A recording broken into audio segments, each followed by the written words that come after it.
എൻ്റെ എല്ലാ പ്രിയ സുഹൃത്തുക്കൾക്കും നിഷാസ് ലൈഫ് സ്റ്റൈലിലേക്ക് സ്വാഗതം. ഇന്ന് നിങ്ങൾക്ക് എല്ലാവർക്കും ഇഷ്ടപ്പെടുന്ന കുറച്ച് കാഴ്ച വിശേഷങ്ങളാണ് നിങ്ങളിലോട്ട് ഞാൻ ഷെയർ ചെയ്യുന്നത്. അത് വേറെ ഒന്നുമല്ല, നമ്മളൊരു ക്ഷേത്രത്തെക്കുറിച്ചാണ്. നമ്മുടെ തിരുവനന്തപുരം ജില്ലയിലെ ആഴിമല ക്ഷേത്രത്തിനെ പോലെ കടൽ തീരത്ത് സ്ഥിതി ചെയ്യുന്ന ക്ഷേത്രമാണിത്. കന്യാകുമാരി ജില്ലയുടെ അതിർത്തിയിലാണ് ഈ ക്ഷേത്രം സ്ഥിതി ചെയ്യുന്നത്. തേങ്ങാപട്ടണം കടൽ തീരത്ത് നിന്ന് ഒരു 3 കിലോമീറ്റർ അകലെയാണ് ഈ ക്ഷേത്രം. കടൽ തീരത്തോട് ചേർന്നാണ് സ്ഥിതി ചെയ്യുന്നത്. തിരുവനന്തപുരം ജില്ലയിലെ ആഴിമല ക്ഷേത്രത്തിൽ ശിവനും പാർവതി ദേവിയുമാണ്. ഈ ക്ഷേത്രത്തിൽ നമ്മുടെ സ്വാമി മണികണ്ഠ സ്വാമിയായ ശ്രീ അയ്യപ്പ സ്വാമിയാണ്. നമുക്ക് അവിടുത്തെ കാഴ്ചകളും വിശേഷങ്ങളിലോട്ടും പോകാം. ഇതാണ് ആ ക്ഷേത്രത്തിൽ പോകുന്ന വഴി. അയ്യപ്പസ്വാമിക്ക് ഊര് ചുറ്റാനുള്ള വിളക്കുകെട്ടുകൾ തയ്യാറാക്കുന്നതാണിത്.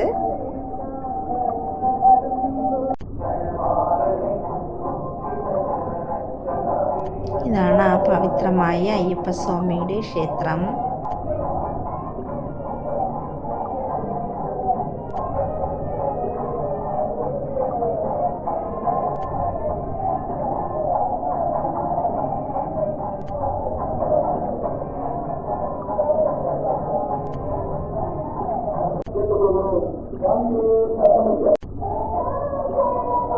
കടലും ക്ഷേത്രവുമായിട്ട് ഇത്ര ഡിസ്റ്റൻസേ ഉള്ളൂ.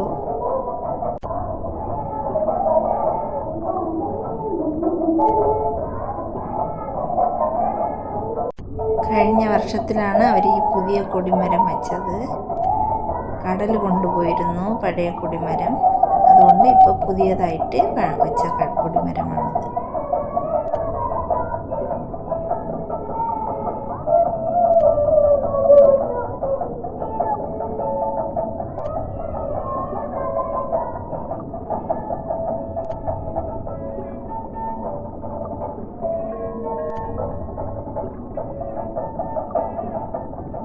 കാര്യമെല്ലാം നമുക്ക് അവിടുത്തെ കമ്മിറ്റിയിലുള്ള അംഗങ്ങളോട് ചോദിച്ച് മനസ്സിലാക്കാം എന്താണെന്ന്.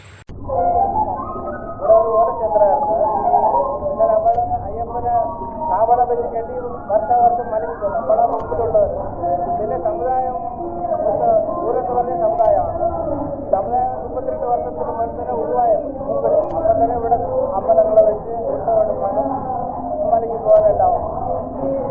അല്ലാതെ നമ്മുടെ സമുദായത്തിലുള്ളവരെല്ലാം ഇവിടെ ഈ കയർ തൊഴിലായിരുന്നു. അപ്പോൾ എല്ലാവരും വെളിനാട്ടിൽ പോയി സാമാന്യ പ്രായത്തിൽ കുറച്ച് കാശെല്ലാം വന്ന് ഇതിനെ നല്ല മംഗളമായിട്ട് 32 വർഷം കൊണ്ട് ഉത്സവമാണ്. കൊടിമരം കഴിഞ്ഞ വർഷമാണ് വന്നത്. കഴിഞ്ഞ ഉത്സവത്തിനാണ് വെച്ചത്. കൊടിമരം കഴിഞ്ഞ ഉത്സവത്തിൽ വെച്ചതാണ്. അയ്യപ്പൻ എല്ലാവരെയും നന്നാക്കി വെച്ചു. എല്ലാ ഉത്സവം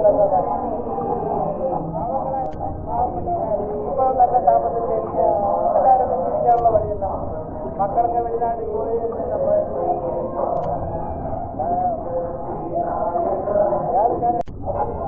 കടലുകൊണ്ട് അടിച്ച് കടലോട്ട് പോയി. ഇപ്പോൾ നമ്മൾ ഗവൺമെന്റ് അടുത്ത് പറഞ്ഞ് ഇവിടെ കല്ലൊക്കെ ഇട്ട് മറ്റേ ഉത്തർപ്രദേശ് മന്ത്രി വന്നത് അയാളെ കൊണ്ട് കാണിച്ചാണ് 2 ദിവസത്തിന് മുമ്പ് ഈ കല്ലിലായിട്ട് സേഫ്റ്റി ആക്കി ചൂണ്ടിൽ വേണം വീട് തന്നത്. അപ്പോൾ നമ്മുടെ കടൽ അടിച്ചില്ല, പറഞ്ഞുകൊണ്ടിരിക്കുന്നു. ഞങ്ങൾ പണ്ട് ആറാട്ട് ചെന്നത് ആറ്റിൽ കൊണ്ടാണ്. ഇപ്പോൾ ഒരു 3 വർഷം കൊണ്ട് ഇവിടെ കടൽ ചെന്നാണ് ആറാട്ട്. ഇന്നാണ് ആറാട്ട് നമ്മുടെ ലാസ്റ്റ്. ആറാട്ട് കഴിഞ്ഞ ഉടനെ കൊടിയിറങ്ങും ആറാട്ട്.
ക്ഷേത്രത്തിനെ ബാധിക്കാതിരിക്കാനാണ് ഈ കടൽ തീരത്ത് സൈഡിലോട്ട് ഗവൺമെൻറ്റിനോട് ആവശ്യപ്പെട്ട് അവരൊക്കെ ഇങ്ങനെ കല്ലിട്ട് വച്ചിരിക്കുന്നത് ഒരു സേഫ്റ്റിക്ക് വേണ്ടിയാണ്.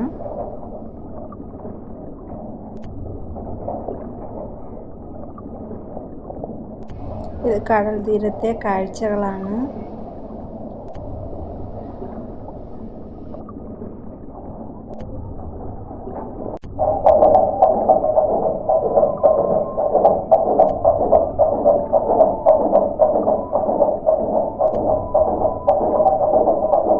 ഇവിടെയാണ് അയ്യപ്പൻ ആറാട്ട് ഉത്സവം നടക്കുന്നത്.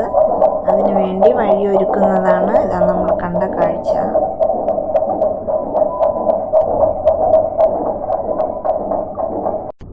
അയ്യപ്പന് എഴുന്നള്ളത്തിനായിട്ടുള്ള സപ്രം ഒരുക്കി വെച്ചിരിക്കുന്നതാണിത്.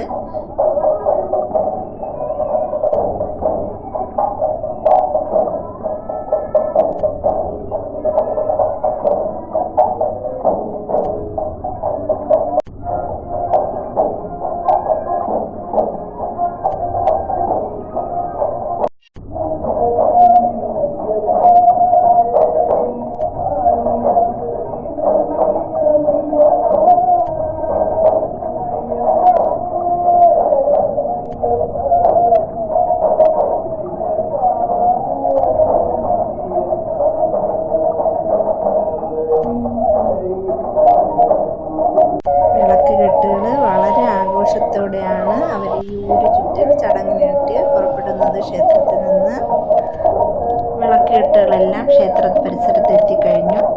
ഇനി ഈ ആഘോഷത്തോടെ ഈ വിളക്കുകെട്ടും ആഘോഷത്തോടെയാണ് അയ്യപ്പസ്വാമി യാത്ര പുറപ്പെടുന്നത് ഊര് ചുറ്റാനായിട്ട്.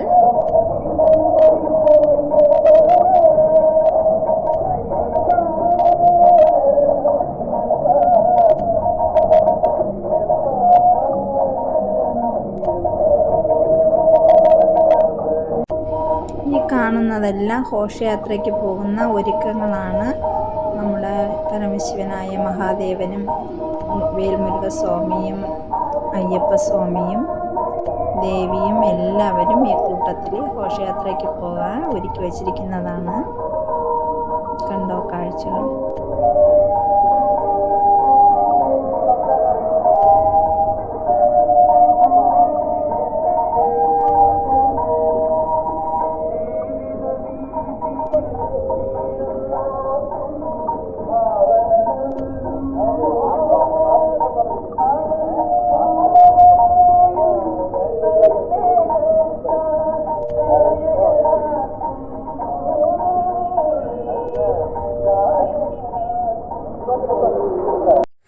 അതായത് കടൽ തീരത്തിനോട്ട് അടുത്തായിട്ട് ഒത്തിരി വീടുകളും ജനങ്ങളും ഇങ്ങനെ താമസിച്ചിരുന്നു മുൻപ് കാലത്ത്.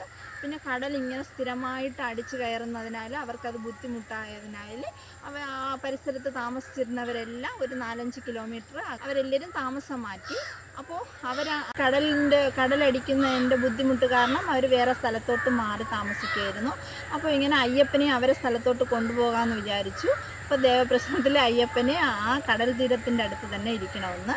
പിന്നെ പ്രധാനപ്പെട്ട ഒരു വിശ്വാസം എന്തെന്ന് വെച്ചാൽ നമ്മുടെ ഈ കടൽ കയറി ഒത്തിരി ജനങ്ങൾക്ക് ബുദ്ധിമുട്ടുണ്ടായിരുന്ന സമയത്ത് അയ്യപ്പൻ്റെ ഈ ക്ഷേത്രത്തിന് മാത്രം ഒരു ബാധകവും ഉണ്ടായില്ല.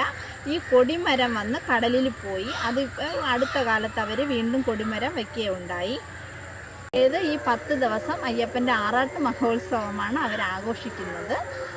ആദ്യം ആറാടുന്നതിന് മുൻപ് അയ്യപ്പൻ പരിസരം മൊത്തവും വിളക്ക് കെട്ടും ആഘോഷത്തോടെ പോയി ഊര് ചുറ്റാൻ പോകും. എന്ന് വെച്ചാൽ എല്ലായിടവും പോയി ഒന്ന് കണ്ടിട്ട് വന്നാണ് അയ്യപ്പൻ വന്ന് കടലിലോട്ട് വന്ന്. വീഡിയോ എനിക്ക് എടുക്കാൻ പറ്റിയില്ല. അടുത്ത വർഷം അയ്യപ്പ ആറാടുന്നതിനെ കുറിച്ച് അയ്യപ്പൻ്റെ അനുഗ്രഹത്താൽ എടുക്കാൻ സാധിക്കുകയാണെങ്കിൽ ഞാൻ നിങ്ങളിലോട്ട് ഷെയർ ചെയ്യാം. അപ്പോൾ ഇതൊക്കെയാണ് ക്ഷേത്രത്തിൻ്റെ വിശേഷങ്ങൾ. എല്ലാവരും ഒന്ന് സബ്സ്ക്രൈബ് ചെയ്തേക്കണേ. Okay, thank you, bye bye.